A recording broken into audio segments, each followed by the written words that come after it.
tempting fate in a way. We just kind of wanted to see what was going to happen if we invited it upon ourselves. Maybe coax it on a little bit.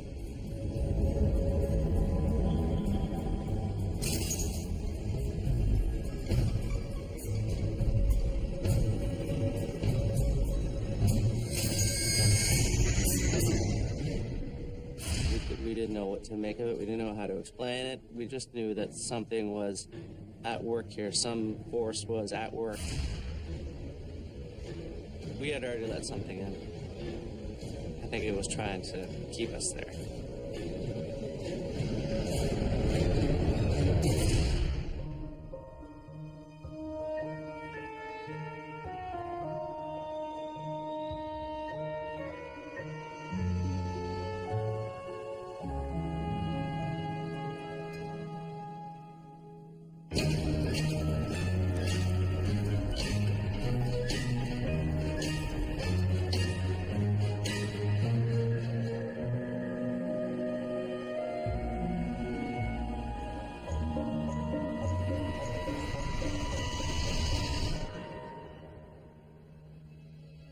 It all started when I was about 16 years old.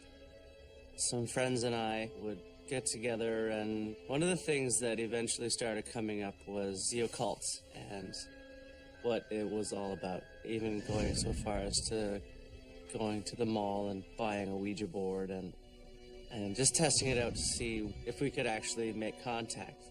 Inevitably, somebody started to push the Ouija board, point her around, and it all started out being very lighthearted and a bit silly, and we didn't know exactly what we were doing or what was supposed to happen, so we didn't take it too seriously. One time when we were working with the Ouija board, it did start moving around. Everybody sort of pinky swore to each other that we weren't manipulating the pointer, and so we started to delve a little bit deeper into it and understanding that, you know, there was perhaps something here that we should pay heed to, and strange things started to happen. You know, we'd hear noises, we'd hear voices, the windows would slam open and closed, and, you know, just sort of the very cliche things that you hear happen when you get into that kind of stuff started happening. We had all sort of just gotten ourselves sucked right into it. We just wanted to understand more. We just wanted to find out what there was to learn.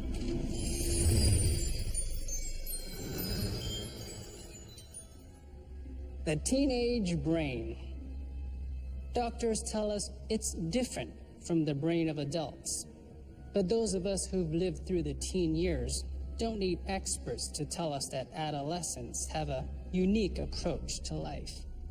We know those years are a time of constantly testing the limits of our relationships and of ourselves. Hello, I'm Lawrence Chow. Today on Ghostly Encounters, we meet Christopher Mio. As a teenager growing up in Windsor, Ontario, Christopher and his friends dare to tempt fate and test the limits of their everyday world. And when they do, they have a terrifying ghostly encounter.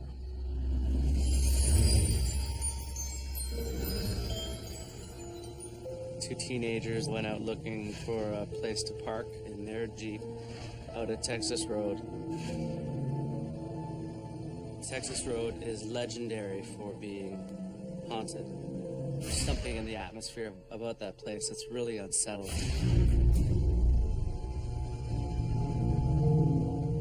We had heard about this ghost Jeep. Apparently they got spooked, and the driver pinned the gas pedal and took off down the road, lost control of his car, flipped the car, sending the young woman into the river that the bridge spans.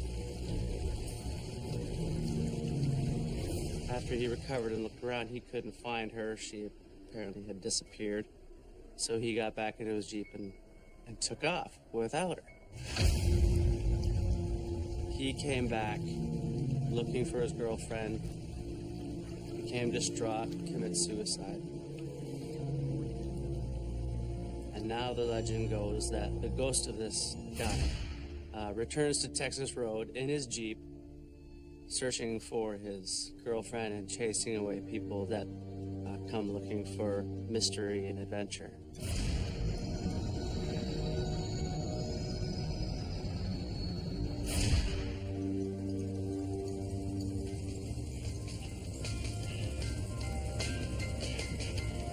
Reports had been coming back to Windsor about people being chased off the road and that there was a Jeep with one headlight. So, having heard this story, we took off to Texas Road. And there was a group of us in the car, just a bunch of rambunctious teenagers going on an adventure. It was really exciting, and we were singing along with the radio and telling stories. And then, as we started to get closer to Texas Road, the singing started to die down, and the conversation died down, and then the music was turned off. It just didn't seem appropriate to have the music. So I mean, once the music goes off and the country road is going by you and it's pitch black, and there's no street lights, and the only thing that's guiding you is your headlights, and so the tension just builds. So once we're approaching Texas Road and Sean slows the car right down, slowly makes the turn onto Texas Road, and everybody's just with bated breath, just waiting for something to happen, something to break the tension.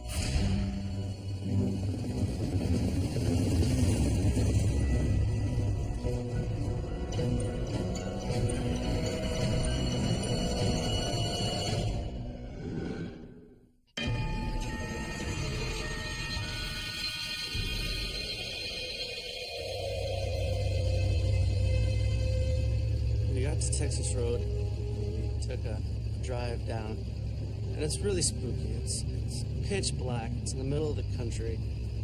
There's nothing going on. There's a cemetery about 100 meters down the way. We make the turn onto the road, and we're driving down the road, and we stop in front of the cemetery.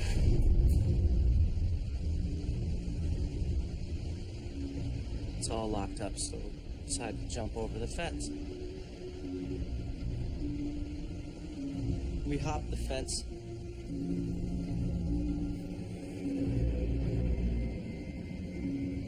Tension is mixed with the fear of not knowing what's going to happen next. Are we going to get caught? Is something going to come out and get us? Is there a farmer in the field across the way going to come and give us hell? We broke the tension by making a game out of being in the cemetery and running across and touching the fence on the opposite end. Sort of our way of breaking the tension, relieving the fear, and tempting fate at the same time. If we're going to see something, maybe we've got to coax it out a little bit. We'd all seen the Friday the 13th movies. We know what not to do, in the forest all alone. We took turns running to the end of the cemetery and back as fast as we could.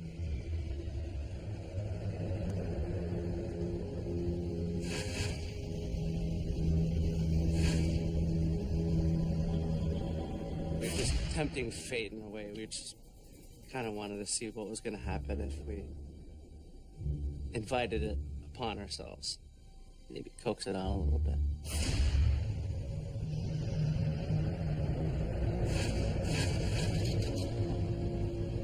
My friend Sean, he was a bit of a trickster, a bit of a joker. He likes to, play spooky stuff on us anyway. So it's around Halloween at the time that we went. He kind of disappeared, and the group that we were, it's a small group, so we knew that somebody was missing out of it when we all reconvened.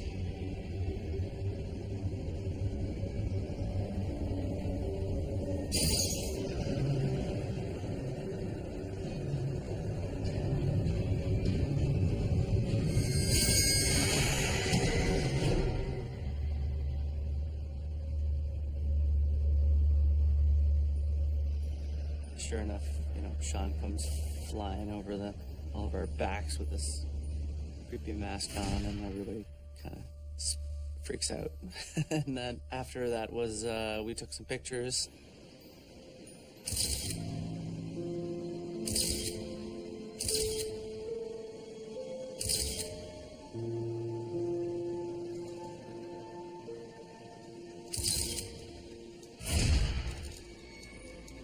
And then we hopped back over the fence and went to look for the bridge.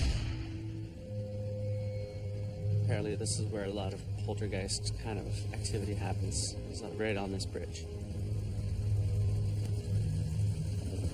Very slowly driving, and we're walking behind. We're sort of sentinels for the car. It looks like a little Secret Service mission.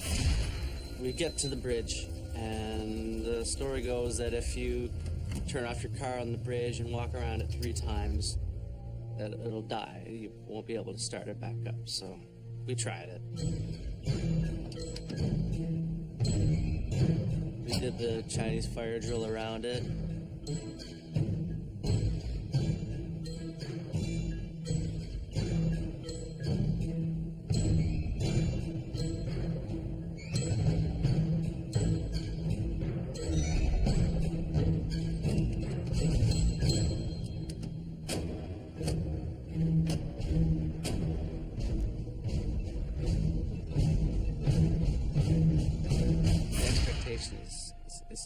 Is killing you, because you don't know what's going to happen, if anything's going to happen. So that the tension just builds and builds and builds and builds.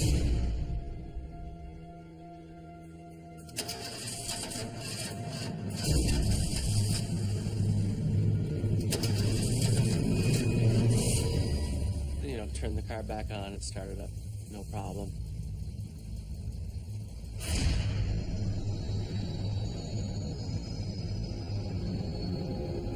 All of a sudden, I mean, it was really quiet. There was no noise whatsoever. There's no wind, there's no birds, there's no bugs, there's no anything out there. And we all distinctly heard the sound of gravel crunching under tires and a heavy engine in the distance. And we couldn't really pinpoint where this sound was coming from. Whether it was in front of us or behind us. It was just kind of the sound. It being close to Halloween and knowing that, you know, Texas Road gets a little more populated around Halloween, we decided that it could possibly be the police. So we decided to get out of there. Starting to get a little spooked out at this point.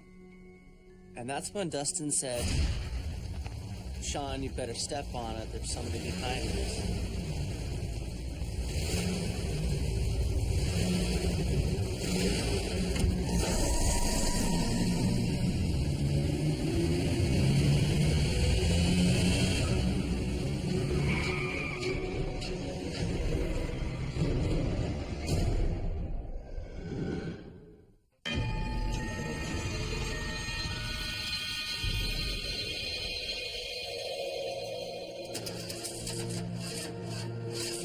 Turned the car back on, and we all distinctly heard the sound of gravel crunching under tires and a heavy engine in the distance, and we couldn't really pinpoint where this sound was coming from. Whether it was in front of us or behind us. It was just kind of the sound. Starting to get a little spooked out at this point. And that's when Dustin said, "Sean, you better step on it. There's somebody behind us."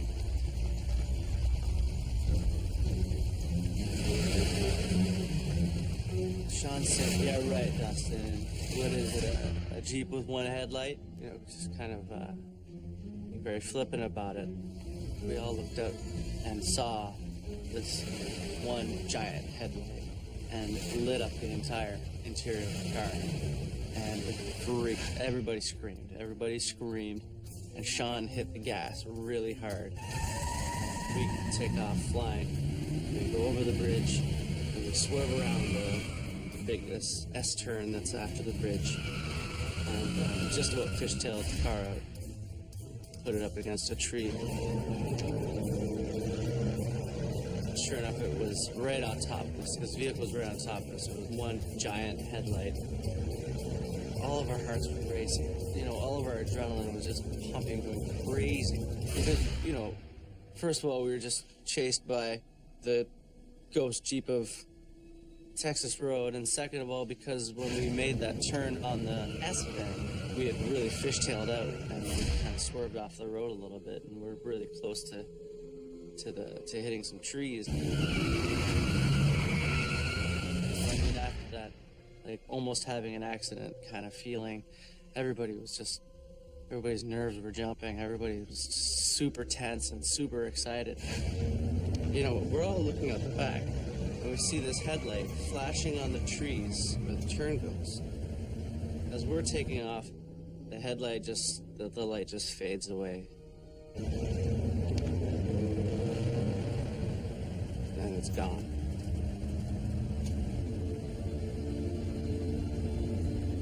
So we got to the end of the road, and of course we're all full of adrenaline and bravado, and we're very excited that something crazy's happening right now. And so, you know, Sean whipped the car around, and we peeled off back down Texas Road. We wanted to see, was it somebody playing a prank on us? But there wasn't a trace. There wasn't anything. There was no sign of a chase. There was no sign of any disturbance. There was no dust flying. There was no anything. It was just gone. It was just nothing. It was just as dark and as quiet and as spooky and as strange as it had been, you know, before all this had started. So we went back home.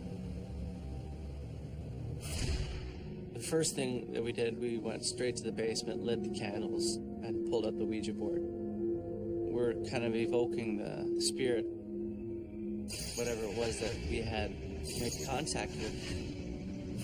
We were sort of talking like we were speaking to whoever it was and asking questions. And instead of answering questions, it just started pointing out letters. We went to M, and then to A, S, and K. And it kept doing this, M, A, S, and K, M, A, S, and K. We didn't really pick up on it straight away. Finally, somebody said, "Sean, where's your mask?" And that's when Sean realized that he had left it out at Texas Road.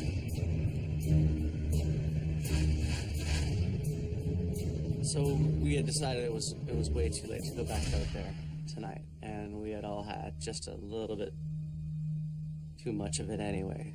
We didn't know what to make of it. We didn't know how to explain it. We just knew that something was at work here. Some force was at work. We had already let something in. I think it was trying to keep us there. So it was decided that we'd go out the next day. The next morning, Sean picked me up. We were going to go out to the cemetery to pick up his mask. So we took the half-hour trip or so back out to Texas Road, and it's a completely different place by day. It's really quite pretty. I mean, there's a lot of forest. The tension isn't there. The spooky vibes aren't there. And we stop in front of the cemetery again, and the gate is wide open, and it's just a regular cemetery by day. So this time we went in by the gate. We were searching around for the mask that Sean had left.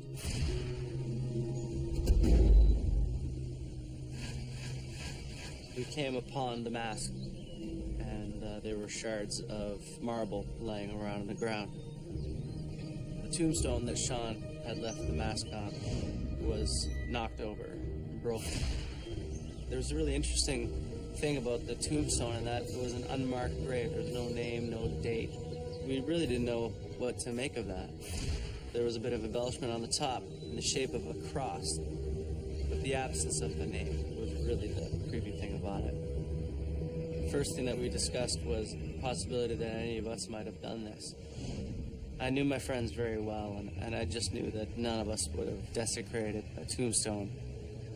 I can imagine that there was some sort of ill will towards our activities. And I think that when the mask was left, that might have been the tipping point. And, you know, the broken tombstone might be the physical manifestation of that anger of a spirit, you know, coming and touching the material world.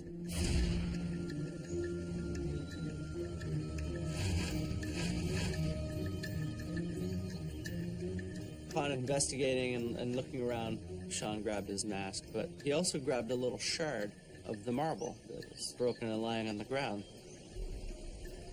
We thought it might be good to use it somehow to strengthen the bond, you know, strengthen the bond with the spirit world.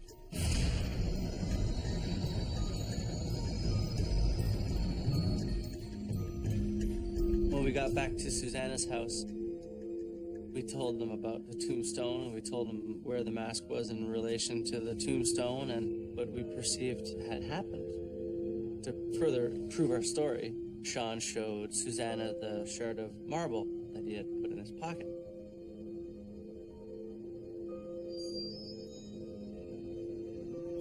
She looked at it and remarked on it, "Wow, this is amazing, it's really interesting," and she handed it to her sister Beth.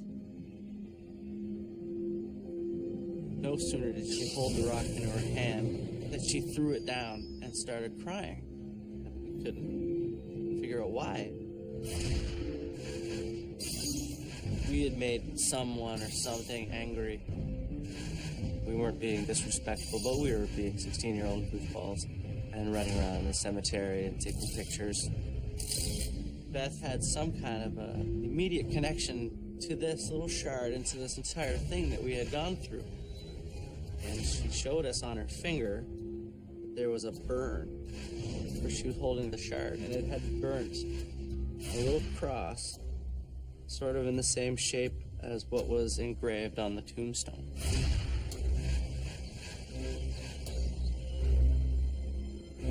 She warned us not to mess around with this anymore. She warned us, she said, "Please leave it alone.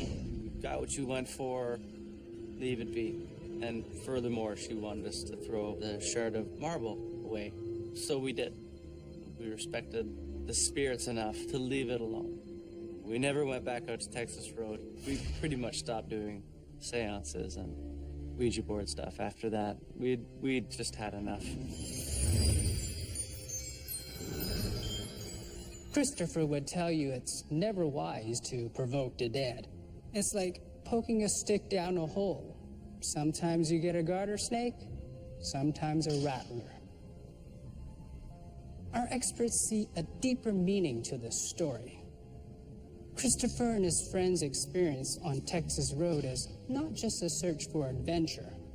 The teen's journey that night is a rite of passage.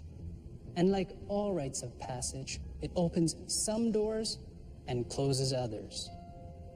For Christopher and his friends, it opens the door to terrifying experiences of the paranormal and closes the door to childhood and innocence.